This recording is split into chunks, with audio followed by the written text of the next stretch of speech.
não parar, não precipitar e não retroceder. Então dizer para esse cara, sabe quando nós vamos parar? Nunca. Nunca na sua porca vida. Né?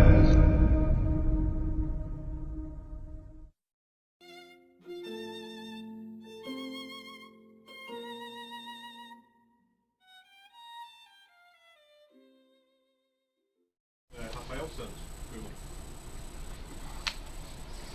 seu livro sobre a arte de ler, Adler diz que se você lê alguma coisa, mas não é capaz de explicar com suas palavras, quer dizer que você não entendeu. Eu queria que o professor comentasse isso, pois sinto que tem um monte de coisas que eu entendo, mas não consigo verbalizar corretamente com claridade. Não, isso aí, vamos dizer, é um exagero do Adler, né? Quer dizer, idealmente você deve chegar ao ponto de poder explicar, tá certo? Mas isso é impossível num primeiro momento. Você vai precisar ter um entendimento mútuo primeiro. É claro que o que o autor está falando transcende a sua capacidade de explicar, porque senão você teria escrito aquilo e não ele, tá certo? Também eu não acredito que seja muito importante você chegar a esse ponto de poder explicar. Tem impressões que eu tive na leitura 30 anos atrás que eu não sei explicar até hoje. Mas elas estão presentes de algum modo, né? Quer dizer, ele está dizendo isso quando se refere, vamos dizer, a conceitos abstratos. Aí o ideal é que você de fato os domine e consiga explicá-los. Mas, por exemplo, quando você lê a Divina Comédia, como é que você vai explicar aquilo, meu Deus do céu? Hã?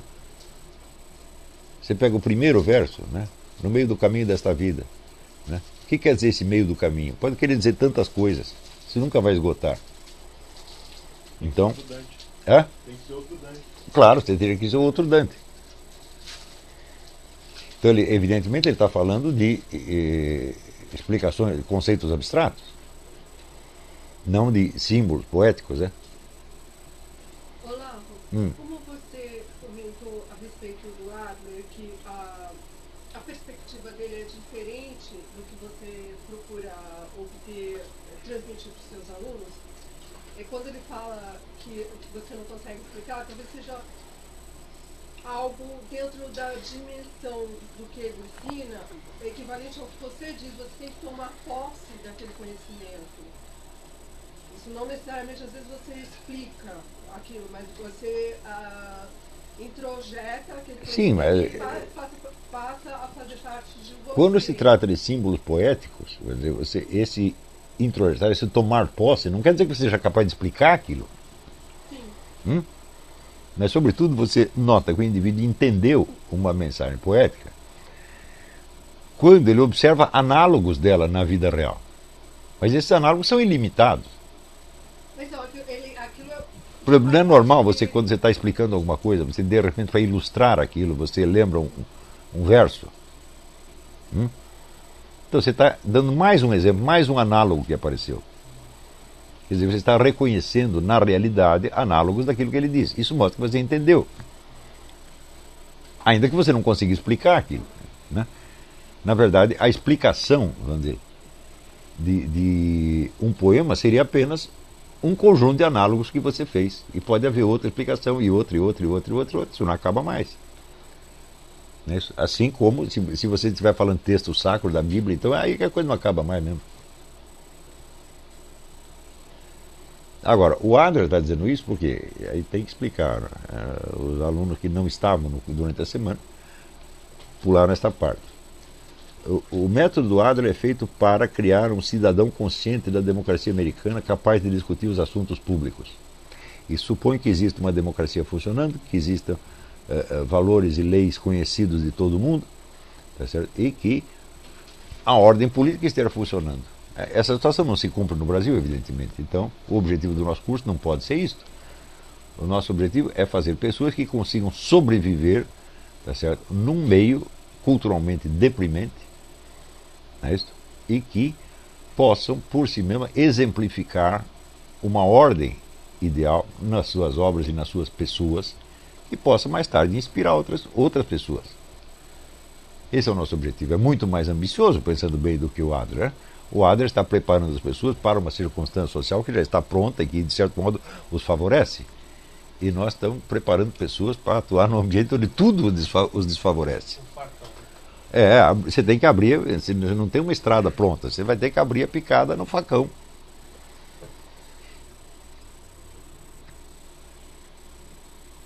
Não é isso? Mais alguma pergunta? A outra pergunta que eu tinha. Alan Emanuel me pergunta: professor, o senhor poderia falar um pouco a respeito do processo pelo qual os grandes escritores alcançam as chamadas impressões autênticas? Bom, em primeiro lugar, não é que eles alcançam as impressões autênticas, eles têm impressões autênticas, né? Quer dizer, essas impressões são anteriores à criação de qualquer obra. Quer dizer, na hora que ele começa a escrever, ele já tem experiência da vida. E para ele se tornar um escritor que vale a pena ler, é necessário que ele tenha buscado ter essas impressões autênticas, de ver as coisas como elas realmente são. Ou, se for um autor de tipo idealista, como elas deveriam ser. Quer dizer, ele não pode estar com a mente só recheada de estereótipos. Não é isso? Tem um escritor inglês, Martin Amis, que ele diz que a literatura é a luta contra o clichê. Quer dizer, o que é um clichê? O clichê é um topos, é um lugar comum que se repete e que tem por si mesmo uma força hipnótica sobre você. De maneira que, em vez de você ver as coisas das quais se está falando, você tem aquela impressão emotiva a partir da própria palavra. Não é isso? Então, você pode ter discursos inteiros que são assim, onde nada corresponde a objeto nenhum e, não obstante, suscita as emoções requeridas. Não é isso? Como, por exemplo, eu acabo de ler documento da CNBB falando dos pobres gays que são assassinados. Então você tem a impressão de que existe uma onda de assassinatos de gays. Na verdade não existe. Mas isso provoca uma emoção. Sobretudo se o cara é um militante gaysista. Ele já se sente uma vítima de assassinato. Então você não está falando, vamos dizer, de uma situação real que está sendo expressa por palavras. Você está falando, vamos dizer, de uma impressão criada apenas por palavras. Quer dizer, não passa pelo referente, você só tem signo e significado. O referente, em vez de ter algo a ver com o objeto, o referente é apenas criado pela emoção do ouvinte. Então, se você pensar bem, as discussões públicas brasileiras são quase todas assim. E as pessoas não ficam viciadas nisso, né? Mas isso é um tipo de histeria, né? É claro, isso é um sintoma histérico. O histérico não acredita no que ele vê, nem no que ele sente, e ao contrário, ele sente aquilo que ele disse, ou aquilo que ouviu. Então aí você está exatamente nos antípodas do que é a literatura. A literatura é obra de pessoas que veem com seus próprios olhos, ouvem com seus próprios ouvidos e, de algum modo, conseguem transpor isso numa linguagem. O que é uma operação sempre difícil, porque a língua é a mesma para todo mundo e as impressões são pessoais e diferentes de um por um. Então, quer dizer, você vai ter que adaptar a língua às necessidades expressivas daquilo que você percebeu. Então, no fim das contas, vamos dizer, é um problema moral. De você se apegar ao que você realmente percebeu, ainda que seja difícil de expressar. E, na verdade, a impressão autêntica é sempre difícil de expressar, porque tudo que nós recebemos como linguagem são lugares comuns. Nós estamos submetidos a um bombardeio de lugares comuns o tempo todo. Então nós não estamos habilitados a dizer aquilo que nós percebemos. Estamos apenas habilitados a repetir o que outros já disseram.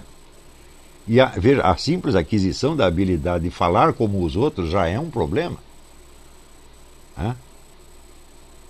Você imagina, por exemplo, um neguinho que entra na USP e que vê aqueles professores falando, ele até adquirir aqueles trejeitos, aqueles cacoetes, aquela coisa toda. É um problema difícil, é? Quer dizer, a aquisição de uma habilidade, mas essa habilidade sufoca a sua inteligência, a sua capacidade de expressar impressões autênticas.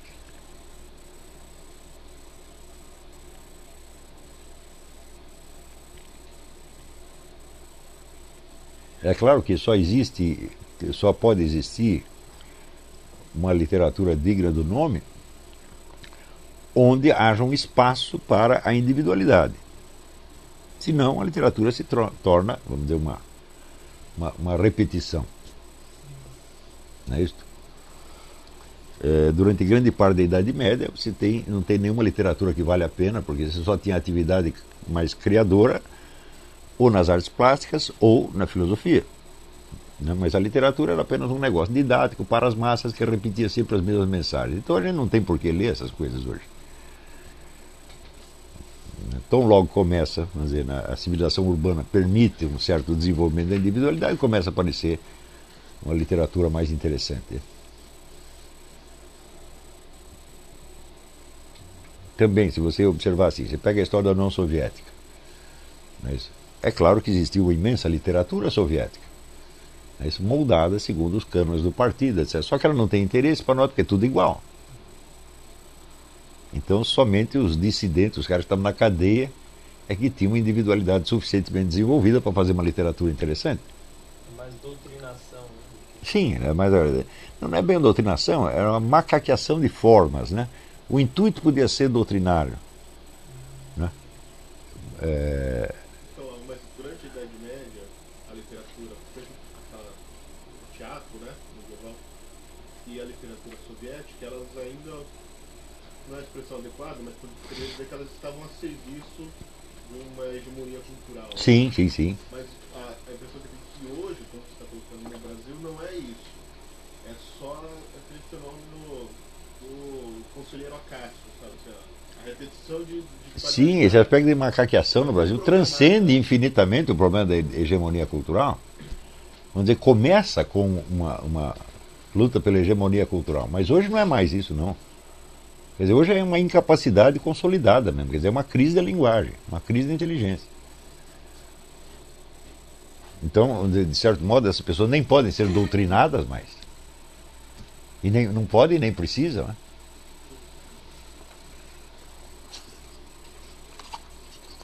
Né? Outro dia você estava comentando sobre a doutrinação nas escolas, você disse que essa palavra já não é mais apropriada para falar. A palavra doutrinação está completamente inadequada para descrever a situação de hoje. O que você tem, vamos dizer, é um repasse de cacuetes. Não é isso? De condutas histéricas, na verdade. O Carlos Nadalim, observando as escolas, assim, ele tem uma tese que é o seguinte, que hoje no Brasil, essa dominação ideológica não se passa pelos materiais didáticos, como é a preocupação dos conservadores, né? Com os livros, com todos os materiais didáticos, mas por meio da macaqueação que o aluno faz do professor. Claro, claro, claro. O professor vem treinado das universidades. Quer dizer, o essencial ali não é o material didático, não é o livro, é a presença do professor. Claro. Tem conteúdo bom, ruim, ideologicamente orientado, o aluno não pega nada. Porque ele não tem as habilidades necessárias para transformar a leitura. E eu acho que o processo hoje não é doutrinação, eu acho que é imbecilização mesmo. Não é um modo de dizer, não é uma coisa depreciativa. Quer dizer, é um professor lesado mentalmente que é copiado por crianças que vão ficar lesadas também. Você disse uma vez que para haver doutrinação tem de haver um pouco de inteligência.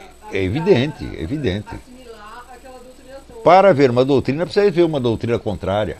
Precisa haver alguma discussão, alguma dialética. Mas isso não existe.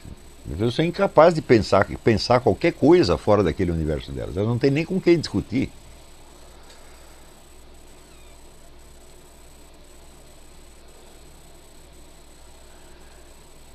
E você observa isso, quer dizer, não é só em crianças, você observa em professores universitários. Professor, que bicho estranho é esse chamado consciência humana? Que de alguma forma, quando você está ali na esfera das preocupações afetivas para afirmar uma imagem é uma espécie de busca da identidade. Então, às vezes a pessoa ela se agarra a algumas opiniões que ela emite ou ao próprio papel social. É uma forma, sei lá, deturpada, sei lá se a palavra é correta, de buscar essa individualidade.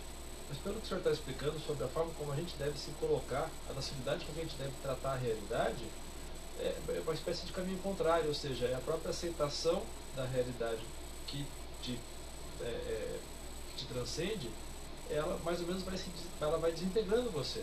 Mas, Sem dúvida. ela cria sua individualidade. Sem dúvida, sem dúvida. Curioso isso. Mas é que vamos dizer, a verdadeira individualidade humana, ela não é uma forma, ela não é uma figura, ela é uma força. É? Você está entendendo? Essa força não tem uma figura física, é a sua própria criatividade. Isto é você. Não é isso? Então, quer dizer, você não precisa se apegar a determinadas formas, ou a determinados cacoetes, a determinadas maneiras de dizer. Você pode mudá-las. Não é isso? E é só quando você percebeu isso que você entende por que o ser humano pode ser da mesma espécie, pode produzir desde um Platão a um Shakespeare, até um desses professores imbecis, até o nosso ministro da Educação, você está entendendo? É a mesma espécie. É incrível a diferença de capacidade do ser humano. É uma coisa monstruosa. Não tem nenhuma espécie animal que seja assim. Você não vai encontrar um tigre que seja tão imensamente mais capaz do que outro tigre. Ou um gato mais capaz do que outro gato. Quer dizer, a escala de qualidade ali é limitada. Mas no ser humano não, é praticamente ilimitado. Você vai desde uma coisa quase angélica até a imbecilidade total. Tudo isso é o ser humano e nós podemos ser tudo isto. Então, quer dizer, a nossa capacidade plástica de nos remoldar, de nos refazer, tá certo? E de continuar crescendo, é um negócio absolutamente ilimitado. Então, vamos dizer, o problema da autoimagem, a autoimagem é uma espécie de camisa de força. Se você precisa, no começo você precisa dela para você poder se orientar socialmente. Mas depois você precisa poder trocar de autoimagem quantas vezes você queira. Senão você está preso naquilo. Agora, a primeira vez que a sua autoimagem é destruída, você fica aterrorizado. E essas opiniões são elementos fundamentais da autoimagem. E você é conhecido como o sujeito que tem aquela opinião. Mesmo que você não seja assim. Né? As pessoas vestem essa camisa de força em você. Elas querem te identificar a uma certa opinião que você emitiu num certo dia e que era, vamos dizer, apenas uma etapa do seu aprendizado, da sua descoberta, etc, etc. Né? Então, no fundo, tudo isso aí é uma espécie de materialismo, quer dizer, é um apego à impressão imediata.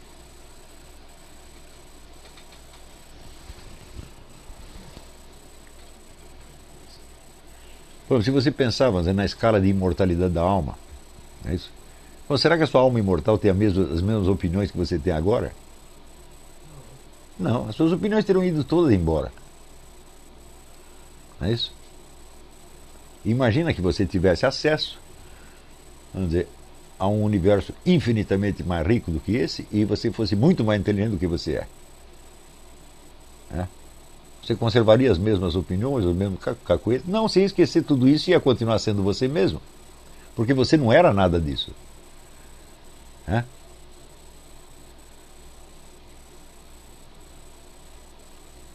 Você era uma força de criar-se a si mesmo. Isso que é a consciência humana. A consciência humana ela se cria a si mesma à medida que ela se amolda às formas da verdade. Isso é tudo que nós somos. Você pode comparar, mas é um foco de luz, um pequeno foco de luz, né?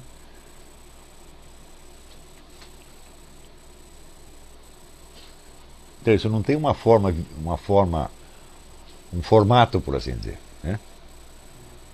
Só tem uma forma, claro, no sentido inteligível da coisa.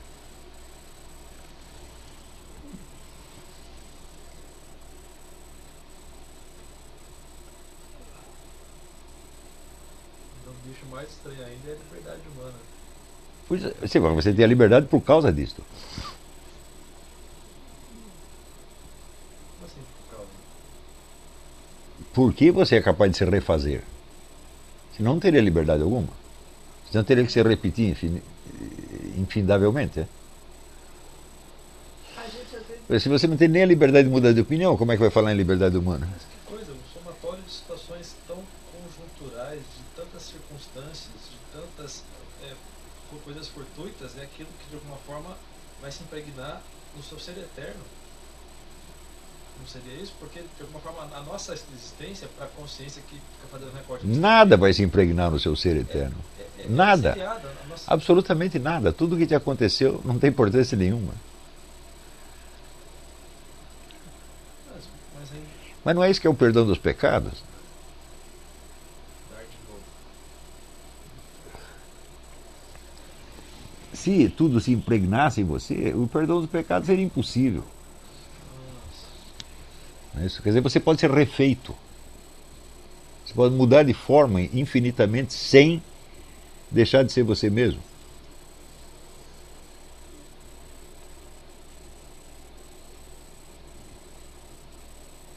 Olha assim, olha uma série de fotografias suas desde que você era pequenininho, vê quantas vezes você já mudou de forma. Um bocado de vez. Então, nem por isso você deixou de ser você mesmo. Não tem uma célula do seu corpo que seja a mesma ainda.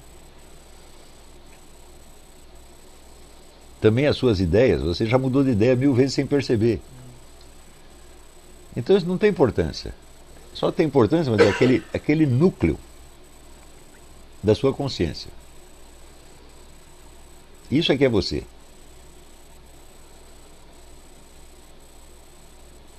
E esse núcleo, o que é a capacidade dele? A capacidade de se refazer, de se criar à medida que contacta o mundo da verdade. O mundo da verdade fecunda a consciência. A consciência se faz. Eu digo que ela se faz. Ela não é feita pelo mundo da verdade. Ela se faz porque a iniciativa é dela. Né?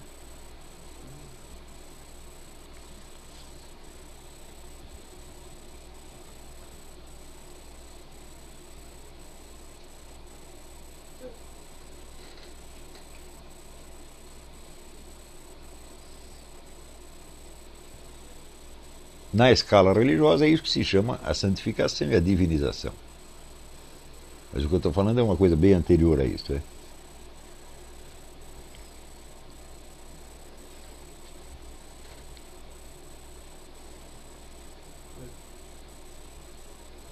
alguma forma, pegando uma palavra que o senhor usou, a gente sendo fecundado é uma forma, consequência disso é uma forma de Deus se reproduzir na gente. Por assim dizer. Sim. Quer dizer, o fato de você ter uma consciência, o fato de você ter um eu, tá certo? Não pode ser explicado por nenhum fator natural. Quer dizer, o eu é o maior dos milagres, se você pensar bem. Né?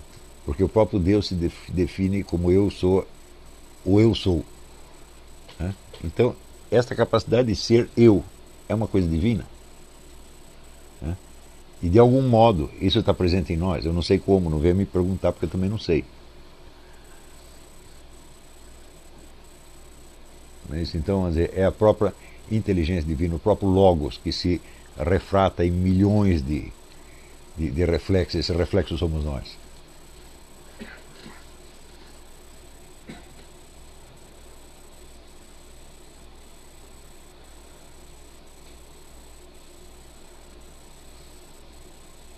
Então você vê, desde vamos dizer, dessas alturas do espírito, vamos dizer, até a miséria do nego que está totalmente preso à repetição de coisas insignificantes. Né?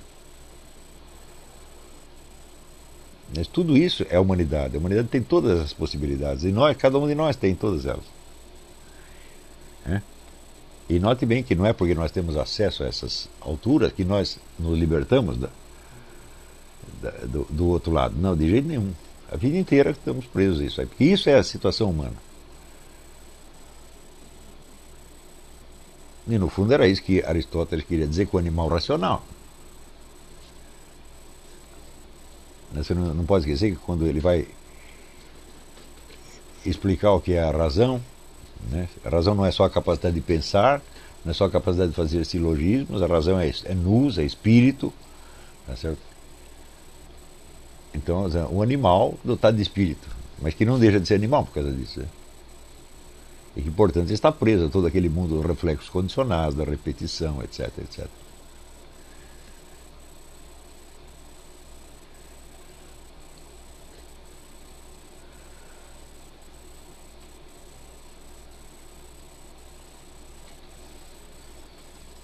Deu para entender? Então, acho que podemos dar por encerrado esse curso aqui, se não tiver mais perguntas. Então, tem outras perguntas, mas acho que você já acabou respondendo. é? Tem uma aqui.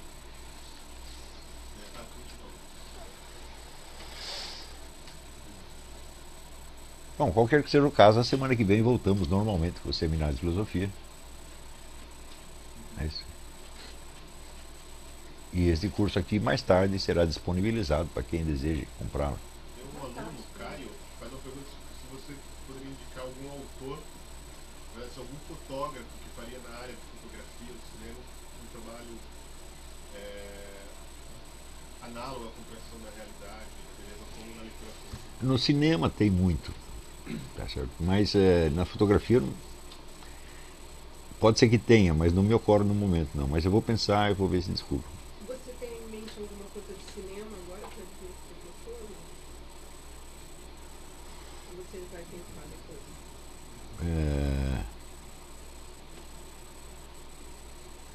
Eu nunca pensei nos filmes sob esse aspecto, né?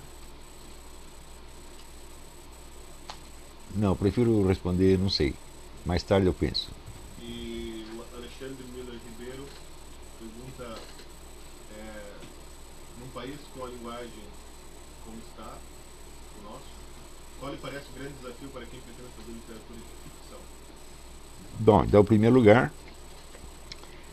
você vai ter que começar por trabalhar esta linguagem que existe. Você pegar esse tecido de chavões, lugares comuns e trabalhar para descobrir o que está no fundo nele e como você pode transformar uma coisa na outra. Quer dizer, não adianta você querer direto chegar numa linguagem mais elevada, você não vai conseguir. A gente sempre tem que trabalhar a língua que existe. Eu tenho procurado fazer isso, quer dizer, juntar, pegar desde a fala mais vulgar possível e elevá-la quando possível, depois voltamos para lá. Eu não vejo outra maneira de você trabalhar isso. Afinal de contas, os seus personagens vão ter que falar mais ou menos como as pessoas falam, a não ser que os personagens fiquem totalmente inverossímeis. Não é isso? Mas também não tem por que você limitar o seu padrão de verossimilhança, vamos dizer, à vulgaridade do meio. Você pode criar personagens que pareçam inverossímeis em certos meios, mas que não sejam inverossímeis em si mesmos. Um santo, por exemplo. Não é isso?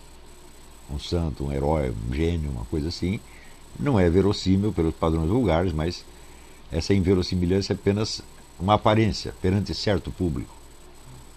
Não é isso? Quer dizer, tudo isso você pode trabalhar.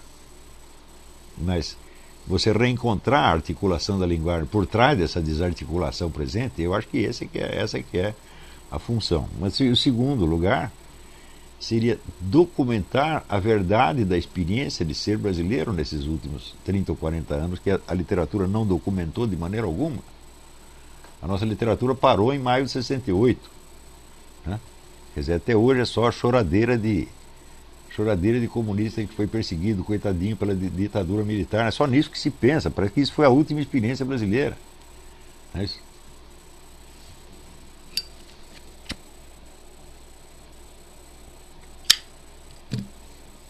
Então, quer dizer, nós temos que dar voz, vamos dizer, a toda esta população brasileira que tem vivido e tem sofrido e que não está entendendo nada do que acontece, mas são pessoas que existem, e como tal, podem ser personagens de ficção a qualquer momento. Como o Marcos Ribeiro fez, né? Sim. Agora, tem que ler muito a literatura brasileira até os anos 60, porque ela estava num caminho muito bom. O próprio Marco Rebelo, acho uma leitura indispensável. O modo como ele pegou aquele linguajar carioca e trabalhou aquilo é uma coisa maravilhosa. E aí, pessoal, tranquilo? Então, se inscreva no canal, compartilhe, comente, ajude nosso canal. Os links estão na descrição do vídeo. Você pode participar pelo Apoie-se, pela vaquinha. Qualquer forma de ajuda será muito bem-vinda. Pode curtir, comentar e compartilhar também para ajudar nosso canal. Quem quiser seguir a gente nas redes sociais estão todas aí na descrição do vídeo. Muito obrigado, sempre com Deus, pátria, família e liberdade. Tamo junto, forte abraço.